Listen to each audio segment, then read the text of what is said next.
Assalamualaikum warahmatullahi wabarakatuh. Sahabat Waalaikumsalam kampus warahmatullahi wabarakatuh. dan pemirsa sekalian, kembali kita di bincang-bincang bersama Bang Hardi. Masih berbincang seputar Ramadan dan topik kita hari ini bicara soal Lebaran. Wah. Assalamualaikum Mas Hardi. Waalaikumsalam warahmatullahi wabarakatuh. Ketemu lagi ya. Iya, sudah siap Lebaran ini? Insya Allah sudah. Ya, insya Allah. Baju itu udah 2 yang baru. Ya kita mengenang masa lalu nggak apa-apa ya Mas. Waktu kita masih kecil kayak gitu ya. Waktu kita mendapatkan hadiah dari ibu dan ayah kita kayak gitu. Terkadang itu suatu hal yang patut untuk diingat dan patut untuk dihidupkan kembali dalam memori seperti itu ya. Kalau saya udah dapat THR. Oh gitu. Tahu nggak THR itu Mas Hardi? Apa itu? Tunjangan hari Rebo. Oh, Karena Lebarannya hari Rebo nanti. Insya Allah bareng-bareng nih ya Lebaran nanti ya. Bareng-bareng. Nggak ada perbedaan nih mudah-mudahan nih biar semarak nih. Iya, kita mulai kalau ngomong-ngomong THR ini Mas Hardi. Itu kalau dikulik sejarahnya ada nggak tuh? Mas Hardi kan biasanya ngulik-ngulik sejarah tuh soal itu. Iya, jadi sebenarnya THR ini unik ya. Dan ada satu fakta yang mungkin akan membuat kita sedikit terperanjat seperti itu ya, Mas. Iya. Ya, di dalam sejarahnya gitu ya. Karena THR ini sebenarnya Usulan muncul dari usulan dari di zaman Perdana Menteri Sukiman Wirosanjoyo, itu dari Masyumi ya, partai Islam pada waktu itu. Dan justru kemudian setelah itu diperjuangkan oleh SOPSI. Serikat Buruh Seluruh Indonesia ya, yang itu underbaunya dari Partai Komunis Indonesia. Jadi kisahnya itu di tahun 51, Perdana Menteri Sukiman dari Masyumi ya, partai Islam, itu mengeluarkan sebuah aturan THR untuk pegawai negeri sipil. Nah, pegawai negeri sipil itu sebesar Rp125 kalau tidak salah, sampai Rp200 ya. Nah, kemudian dan tentunya itu membuat iri para buruh pada waktu itu ya. Karena PNS itu kurang apa lagi sih? Mereka dari golongan priai pada waktu itu. Mereka dari golongan bangsawan. Mereka masih banyak keturunan-keturunan bupati-bupati yang berkuasa pada masa Belanda. Mereka masih punya banyak tanah. Keturunan-keturunan ningrat dan lain sebagainya. Apalagi yang perlu dikasih? Justru yang dikasih itu buruh, menurut buruh kan. Sampai akhirnya kemudian melihat ketimpangan itu, ada ketidakadilan. PNS dikasih, kami buruh dan pegawai swasta nggak ada.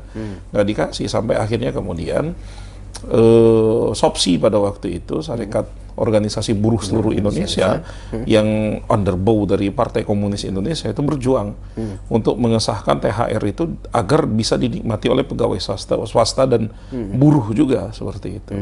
Jadi kita menikmati THR ini apa itu sebenarnya ilhamnya itu dari SOPSI malahnya, usulan SOPSI. Ya, jadi saya mikir gini.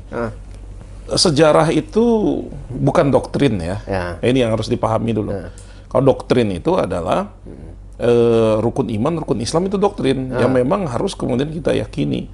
Tapi yang namanya sejarah, tentulah kemudian berbeda interpretasi, berbeda tafsiran, apalagi sumber-sumber sejarah yang berbeda, itu pasti menghasilkan historiografi yang berbeda. Ya, di satu sisi memang harus kemudian kita bahasanya itu mengkaji secara jelas bahwa SOPSI, PKI dan lain sebagainya itu memiliki kontribusi sebenarnya untuk Republik ini ya. Walaupun saya tidak setuju dengan PKI gitu ya. Saya mengatakan tegas bahwa kita memang harus kemudian melarang komunis. Tetapi ketika kemudian kita melihat sejarah, merunut sejarahnya, ya kita harus kemudian mengakui beberapa hal yang sudah mereka lakukan untuk Republik ini. Termasuk salah satunya bincang. Iya, ada ya. Tapi kan posisi yang bahasanya yang lebih destruktif lagi kan banyak ya. Yang itu yang harus kemudian kita cegah lah seperti itu. Tapi untuk membincangkan sejarah itu di era Orde Reformasi pada saat sekarang itu bukan hal yang tabu loh. Karena sejarah itu bukan doktrin, bukan hal haram. Kalau kamu nggak percaya sejarah ini maka kamu kafir, ya nggak seperti itu gitu. Kajiannya beda, apalagi sudah bisa terus berkembang gitu ya. Apalagi bukan zaman Orde Baru kan sekarang kan, kayak gitu. Lebaran tanpa THR mungkin nggak Mas Hardi? Ya mungkin aja, Nabi aja nggak ngasih THR dengan sahabat gitu. Betul juga ya. Iya, tapi kalau sekarang kan rasanya kan nggak mungkin Mas Hardi. Ya itulah barokahnya ya. Ya. Jadi barokahnya Ramadan itu seperti itu. Barokahnya Ramadan kan Syekh Mustafa Al-Maroghi itu dalam kitab tafsirnya itu memberikan dua definisi dari barokatan berkah. Yang pertama itu terus menerus bertambah nilainya, dan yang kedua itu adalah bisa dinikmati dalam waktu yang panjang atau kekal dan abadi. Jadi kalau Ramadan itu adalah bulan yang penuh berkah, maka semakin akan bertambah nilainya, gitu ya. Semakin akan bertambah nilai Ramadan tersebut, dan semakin akan kekal dan abadi yang akan ditemukan oleh kaum muslimin di seluruh dunia. Salah satu dari keberkahan itu adalah ya mungkin THR, itu ya, diberikan tunjangan hari raya untuk kita bergembira. Saya tidak memandang bahwa kok umat Islam lebih konsumtif ya pada waktu bulan Ramadan. Saya memandangnya dengan kacamata yang berbeda, Mas. Ya itulah Ramadan. Berkahnya Ramadan. Berkahnya Ramadan di situ. Makanan banyak. Ya, sedangkan kita, mohon maaf aja, untuk kemudian teman-teman saya itu banyak yang ya gajinya pas-pasan. Tapi ketika bulan Ramadan, di waktu itulah mereka bisa makan banyak, makan dan hidup mewah lah bahasanya kayak gitu. Dalam tanda kutip itu makanan-makanan yang jarang mereka konsumsi, nikmati pada waktu hari-hari sebelum Ramadan, itu bisa dinikmati di Ramadan, dan rezekinya nggak tahu dari mana aja gitu. Adakah kemudian lagi pulang mau dibagi lah, misalnya ternyata ada fried chicken dan lain sebagainya kan kayak gitu. Itulah berkahnya Ramadan. Oke, itu kalau kita bicara soal THR. Nah, yang di Indonesia kan tradisi juga nih Mas Hardi. Tradisi kita itu Lebaran itu nggak mungkin tanpa ada tanda kutip mudik. Jadi tradisi mudik itu sebenarnya gimana Mas Hardi? Ya, ini syutingnya malam ya, jadi bukan mokel nih. Ini bukan mokel nih, ini syuting malam nih. Boleh minum kopi. Kan netizen Indonesia kan banyak juga yang kemudian mikirnya nggak cerdas kan. Wah itu Mas Oleh nggak puasa tuh. Gitu. Padahal syutingnya malam, mereka nggak tahu. Itu harus dijelasin itu. Betul. Gitu. Boleh minum kopi tapi di malam hari. Ya Mas Hardi. Ya. Mudik itu adalah satu, kalau saya melihat itu ada salah satu tradisi gitu ya. Dan di sisi lain kemudian beribadah di dalam akhir-akhir bulan Ramadan itu sangat mulia. Itu juga sangat mulia. Nah, ini untuk memajukan mudik itu tidak mungkin di tanggal 15 misalnya 15 Ramadan itu tidak mungkin, kantor liburnya di akhir-akhir Ramadan. Di akhir-akhir Ramadan kan. Seperti itu. Sehingga terkadang orang itu mengkontradiksikan antara mudik dengan dengan beribadah di akhir bulan Ramadan. Ya sudah, saya itikaf di mobil aja sambil mudik. Apalagi kena macet ya, itikaf dia. Jadi sedangkan orang-orang mudik itu bisa beranggapan bahwa saya mudik ini sebagai bentuk saya taat kepada orang tua. Menjaga silaturahim. Menjaga silaturahim, melihat kemudian kondisi orang tua dan lain sebagainya. Tapi ada juga yang kemudian mempertentangkan bahwa masa melihat orang tua setahun sekali sih? Gitu. Apa nggak ada waktu lain gitu? Selain bulan Ramadan? Seharusnya Ramadan ini kita gunakan untuk semakin meningkatkan ibadah kita. Apalagi di akhir-akhir Ramadan. Gitu. Nah itu dia. Saya punya usul bagaimana kalau misalnya mudik itu jangan dilakukan di Idul Fitri, lakukan itu di Idul Adha. Wah itu ini. Iya. Karena di negara-negara lain Lebaran gede itu bukan di Idul Fitri, Mas. Lebaran gedenya itu di Idul Adha. Tradisi kita di masyarakat itu sebenarnya kan kalau bicara hari besar itu ya Idul Kurban. Iya. Bukan Idul Fitri. Itu yang besar ya. Karena seharusnya memang mudik itu dilakukan di Idul Adha, bukan di Idul Fitri. Masyarakat Asia Tenggara yang kemudian mengatakan bahwa Lebaran gede itu ya di Idul Fitri. Padahal sebenarnya itu, kalau negara-negara lain tradisinya itu di Idul Adha. Gitu ya. Jadi mundurkan aja, ganti aja tradisi mudik kita itu dengan di Idul Adha kayak gitu. Itu kan solusi sangat praktis ya. Sehingga ketika di Idul Fitri kita bisa fokus beribadah ya, kemudian sampai akhir Ramadan, dan kita sudah juga mempersiapkan akan mudik di 10 Zulhijjah. Panjang loh sampai hari Tasyrik. Nggak macet tuh, nggak. Tapi kalau hari ini ada orang bilang misalnya, mudik itu salah. Yang benar itu adalah mengakhiri Ramadan dengan amal ibadah yang terbaik. Gimana kalau orang ngomong kayak gitu, Mas Ardi? Iya, Konteks dia lah ya. ya konteks dia lah ya, Ya. terserah dia lah gitu ya. Ya dia benar juga dia benar sebenarnya gitu. Tapi nggak Mengatakan boleh bahwa, ngaca dirinya ya, sendiri. akhirnya kemudian ini apa? Kita beribadah ya di akhir bulan Ramadan, perbanyak ibadah dengan iktikaf dan lain sebagainya. Karena itu dicontohkan oleh para sahabat. Ya. Ada juga yang kemudian terjatuh dengan sampai akhirnya mudik itu bid'ah. Nah ini dia. Ya. Karena di zaman Rasulullah Tidak ada nggak mudik. nggak ada mudik ya.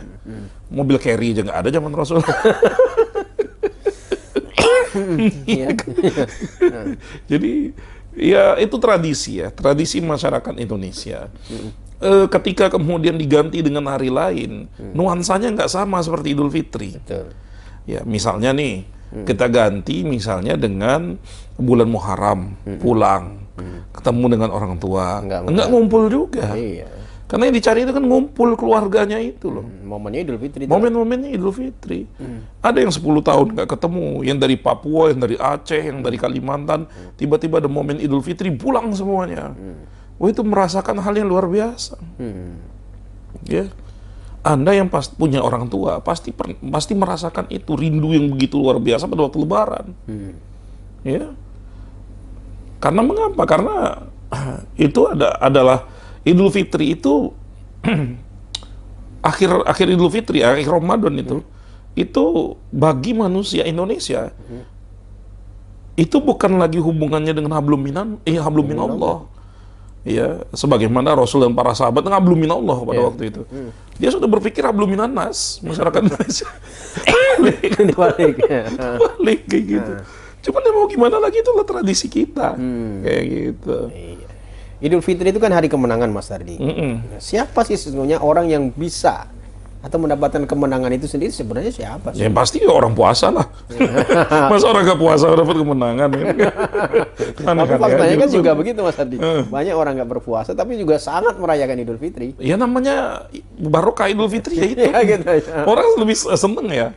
Jadi Idul Fitri itu kan bawaannya itu seneng, gembira, yang hawa positif, vibe positifnya, vibes ya. Kalau anak sekarang ngomong vibes positifnya itu nular.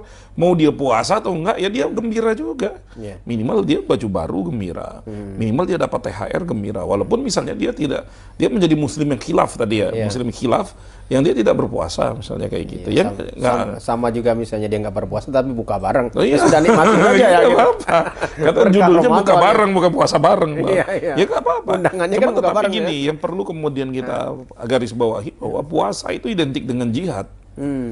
Ya, usaha sesungguh-sungguh kita untuk kemudian mempertahankan sebuah keinginan ya, sebuah apa ya, cita-cita yang tinggi lah. Saya bilang cita-cita yang sangat tinggi karena Allah nih tujuannya nih. Kayak gitu.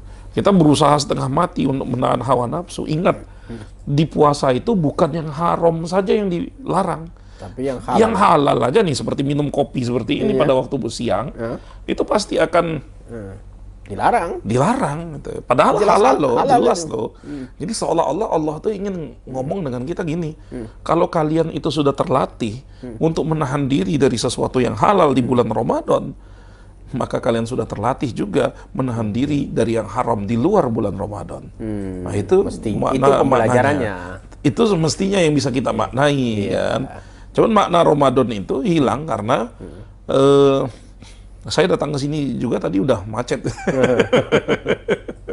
Udah macet luar biasa gitu karena orang-orang Indonesia, orang-orang kita itu sedang memenuhi tempat-tempat perbelanjaan ya. Mereka ingin tampil sempurna. Jadi jangan sampai ketika kemudian kita bertemu dengan Idul Fitri, kita menggunakan baju yang baik. Memang baju fisik kita itu baik. Memang baju fisik kita itu bersih. Memang baju fisik kita itu cakep. Memang baju fisik kita itu indah, anggun dan lain sebagainya. Tapi yang kita lupakan adalah baju ketakwaan kita justru compang-camping. Jangan seperti itu juga. Karena baju ketakwaan itu yang goals-nya dari Ramadan kan, dari puasa itu adalah takwa. Jangan sampai kemudian baju fisik lebih baik daripada baju takwa kita justru compang-camping. Seperti itu. Gini Mas Ardi, bagaimana biar sinkron ini Mas Ardi? Oke, kita tradisi mudik, kita tradisi berlebaran dengan kebahagiaan. Tapi kita juga jangan sampai meninggalkan betul momen-momen sangat krusial di akhir Ramadan ini, untuk kemudian itu menjadi momen yang paling dekat atau mendekatkan diri pada Allah. Sebagaimana Nabi dan juga para sahabat melakukan itu. Gimana caranya biar agak sinkron ini, Mas Ardi? Ya, ganti aja mudiknya ke Idul Adha. Selesai. Itu apa tuh, mengalihkan ya? Mengalihkan, tapi kan mengalihkan tradisi tidak segampang itu. Ya sudah mendarah daging nggak bisa segampang itu, kayak gitu kan. Enak aja kita ngomong itu pindahin Idul Adha kan, enak aja kita ngomong gitu kan. Seperti itu. Ya, yang ingin mudik ya selamat mudik lah. Saya sampaikan selamat mudik. Selama masih ada orang tua, selama kemudian masih ada pintu surga, ya, karena orang tua ini kan surga nih, ya, pintu surga Anda. Dan ketika orang tua itu udah ngomong baliklah, ya, terserahlah kalian masih mau iktikaf dan lain sebagainya. Ketika ada panggilan orang tua balik Lebaran ini, baliklah. Karena itu lebih tinggi nilainya dibandingkan dengan mungkin dengan ibadah-ibadah yang kita lakukan selama ini. Mungkin lebih tinggi nilainya dari taraweh kita, dari tadarus kita, dari iktikaf kita. Karena semua itu hukumnya sunnah. Sedangkan panggilan orang tua itu hukumnya wajib. Kita kemudian balik. Silakan kemudian ini. Karena orang tua itu adalah apa ya bahasanya itu? Ibu bapak kita itu adalah lumbung surga. Cara kita masuk surga paling cepat itu dengan berbakti dengan orang tua, kayak gitu.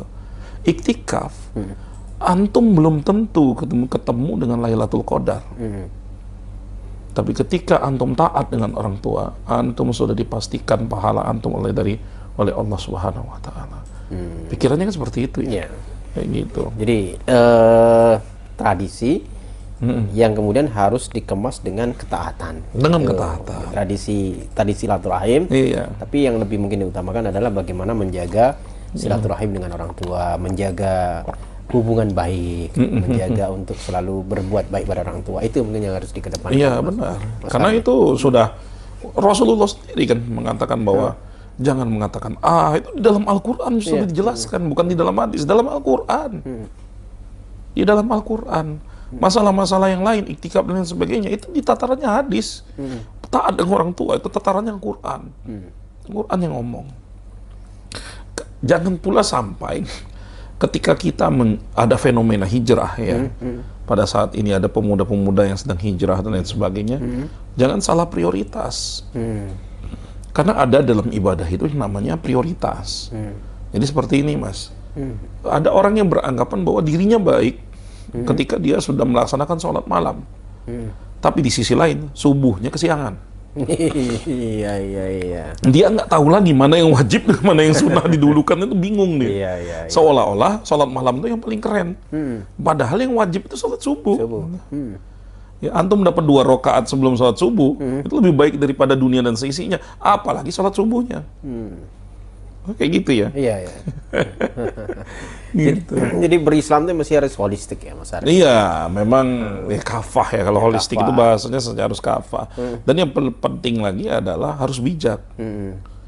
Bijak sini maupun bijak sana. Jangan aja bijak sini aja gitu. Jadi tradisi yang berkembang pada saat Lebaran, tradisi mudik lah, tradisi halal bihalal lah, tradisi silaturahim itu masih harus dijaga terus gitu. Masih harus dijaga. Dan yang paling dikedepankan kalau kita memanjang tradisi ini apa sih, Mas Ardi? Gimana jadi maksudnya, Mas? Jadi kan tradisi ini kan akan terus berjalan. Jangan sampai kemudian kita itu sekali lagi kan kontradiksi banget tadi. Nabi, sahabat mengoptimalkan akhir-akhir Ramadan dengan amal ibadah, sementara tradisi kita itu justru akan menjadikan momen akhir Ramadan itu sebagai sarana untuk membangun yang tadi komunikasi dengan hubungan minas itu ya. Gitu. Ya itu jadi pikiran Nabi dengan para sahabat itu belum minallah ya dulu ya. Di akhir Ramadan, tapi pikiran orang Indonesia kan belum minanas. Bagaimana kemudian bisa bertemu dengan handai taulan dan lain sebagainya, maafkan dan lain sebagainya. Saya tidak mau mempertentangkan itu, Mas. Jadi setiap orang pasti punya pikiran sendiri, pertimbangan sendiri. dia bisa mempertimbangkan nih, oh saya mau pulang ke tempat ibu nanti lebaran kedua saja. Saya ingin menyelesaikan iktikaf. Ditelepon ibunya, Bu, mohon maaf saya pulangnya lebaran kedua. Saya masih mau iktikaf dulu di masjid. Kalau ibu mengizinkan, saya tetap iktikaf. Itu kan banyak nih cara-cara untuk menyelesaikan permasalahan itu gitu ya, tanpa harus memperpanjang masalah. Yeah. Karena banyak dari generasi-generasi kita pada saat ini Gen Z itu malah lebih nggak bisa menyelesaikan problem solving seperti itu. Ya kan bisa dengan menghubungi seperti itu. Bisa juga kemudian apakah ibunya misalnya sudah kangen dengan cucu, ibunya didatangkan ke sini gitu. Ditiketin ini saya kasih ini Bu, atau saya jemput Bu gitu. Yuk kita lebaran di rumah saya dan lain-lain. Ya, itu bisa juga. Dan sangat aman itu sebenarnya ya, ganti aja deh mudik itu ke Idul Adha, selesai. Atau jangan kita mencoba mendebat-debatkan soal tradisi dan soal kebiasaan Nabi. Ya, jadi gini juga. Nabi itu nggak serigit itu ya, nggak kaku banget. Kalau Islam itu benar-benar kaku, maka orang banyak lari. Jangan pula kemudian mengatakan memaafkan di Lebaran itu tidak diajarkan oleh para nabi dengan sahabat. Karena memaafkan itu bisa sampai kapanpun. Itu untuk orang yang tinggal di wilayah Arab. Yang refleksinya beda ya. Kalau memang orang itu tidak suka, dia ngomong, saya nggak suka dengan kamu. Gitu. Orang Indonesia ini lebih banyak basa-basi. Ya, saya minta maaf ya, kayak gitu ya. Padahal dalam hati masih dia menyimpan iri dengki dan lain sebagainya. Yang kedua, ketika kemudian kita di kampung, ya, kapan lagi sih kita bisa ketemu? Iya kan, selain kemudian Lebaran, orang-orang tuh pada mudik semua. Pasti ketemu tuh, kita bisa saling maaf-maafkan di sana. Ya, nggak jadi masalah. Ya, karena memang itu adalah sesuatu yang sesuatu yang baik lah ya. Maaf-maafkan itu kan sesuatu yang baik. Ya, sesuatu yang perlu kemudian untuk dilestarikan kayak gitu. Walaupun saya juga setuju bahwa maaf-maafkan itu ya tidak hanya di Lebaran saja, di hari-hari lain ini. Tapi momen Lebaran itu adalah momen di mana orang sangat mudah dan egonya itu sangat turun untuk meminta maaf. Dibandingkan dengan hari lain. Jadi, misal, saya punya salah dengan Mas Soleh. Di hari Lebaran saya datang ke UMB TV. Saya buka pintu, Assalamualaikum Mas Soleh, mohon maaf lahir batinnya Mas.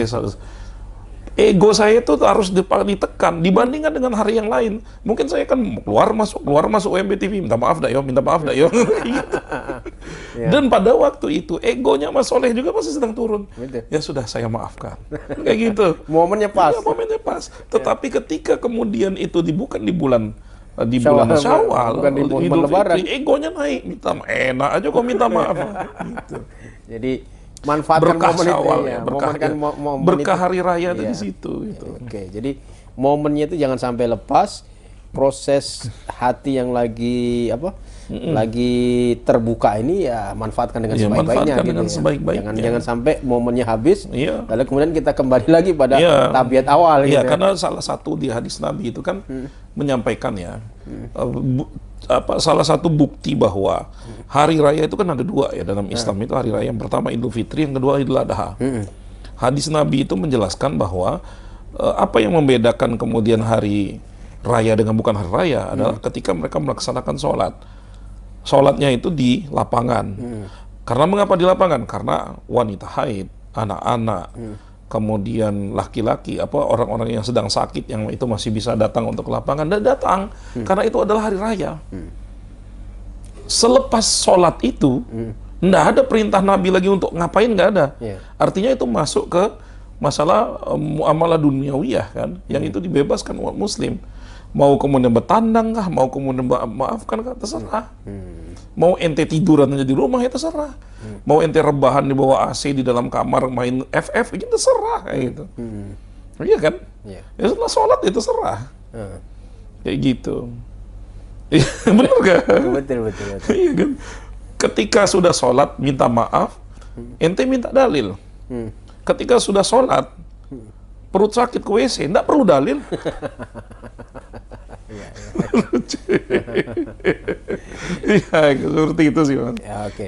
Oke, Mas Ari, apa pesannya mungkin untuk Lebaran dan juga momen yang sangat krusial ini sebenarnya, akhir Ramadan, Lebaran, apa yang mungkin ingin disampaikan Mas Ari? Ya, mudah-mudahan kita menjadi pribadi yang lebih bijaksana. Ramadan itu menempa kita menjadi lebih bertakwa. Dan mudah-mudahan juga kita dipertemukan oleh Ramadan tahun depan. Karena Allah menyampaikan usia kita di bulan Ramadan ini, pasti punya maksud tertentu. Apakah Ramadan kemarin itu kita lalai, Ramadan kita disampaikan usia di Ramadan kali ini, sehingga kita bisa memaksimalkan dengan baik ibadah kita, ya. Dan itu yang kemudian patut untuk kita pikirkan. Mengapa saya masih ada di bulan Ramadan tahun ini? Ya kan? Apakah kemudian Allah ini masih memberikan saya kesempatan? Apakah Allah ini masih memberikan saya waktu untuk minta ampun, bertobat, dan lain sebagainya. Jadi itu yang paling penting. Dan ingat, yang kedua, puasa juga itu puasa juga itu tidak hanya berdimensi hablum minallah, Mas. Dia juga berdimensi hablum minannas. Makanya orang yang nggak puasa, nggak sanggup membayar puasa di hari lain, dia bayar fidyah. Dia bayar fidyah, benar, orang miskin bisa makan. Ya. Kemudian bayar zakat fitrah. Zakat fitrah diberikan orang miskin untuk bisa makan. Ya, bayangkan betapa hebatnya Allah Subhanahu wa Ta'ala itu memperhatikan urusan perut manusia. Makanya sebenarnya ngasih makan siang gratis itu sebenarnya nggak salah-salah amat sih. Oke, Mas Ardi. Jadi sahabat kamu sudah juga pemirsa sekalian, bicara soal Idul Fitri, bicara soal akhir Ramadan yang harus maksimal dalam ibadah, jangan pernah kita pertentangkan. Yang terpenting sesungguhnya adalah maksimalkan apa yang menjadi prioritas kita. Kalaupun toh memang akhir Ramadan itu menjadi sarana yang paling tepat untuk kita menjalin komunikasi dan silaturahim dengan orang tua kita, manfaatkan dan optimalkan itu. Selagi kemudian juga memaksimalkan ibadah-ibadah yang lain tentunya. Jangan lupa zakatnya, jangan lupa sedekahnya. Terus kemudian membangun komunikasi itu jauh lebih baik. Makasih Mas Ardi. Ya. Mudah-mudahan ini menjadi sesuatu yang inspiratif. Kalau mau solusinya yang paling mudah, alihkan apa tadi? Apa itu? Alihkan mudik di Idul Adha. Tapi sesuatu yang mungkin harus diperjuangkan dan dipikirkan matang-matang untuk kita bersama. Terima kasih. Assalamualaikum warahmatullahi wabarakatuh. Waalaikumsalam warahmatullahi wabarakatuh.